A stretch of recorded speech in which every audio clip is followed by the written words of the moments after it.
Maganda dito sa silong ng kahoy guys. O, ayan yung banda yung putol na Macau. Ay, Macau simbahan. Ayan, napakaganda guys dito.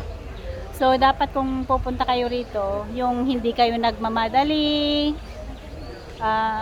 day off nyo, ganon. Na kahit na gabihan kayong uuwi, hindi kayo nagmamadali guys. Ayan. Pero ang pinakamagandang pagpunta rito Sabado. Dahil hindi siya maraming tao. Pag ano kasi, Biyernes ng gabi o kaya Sunday, marami nang nag-uuwian. So, matra-traffic kayo guys.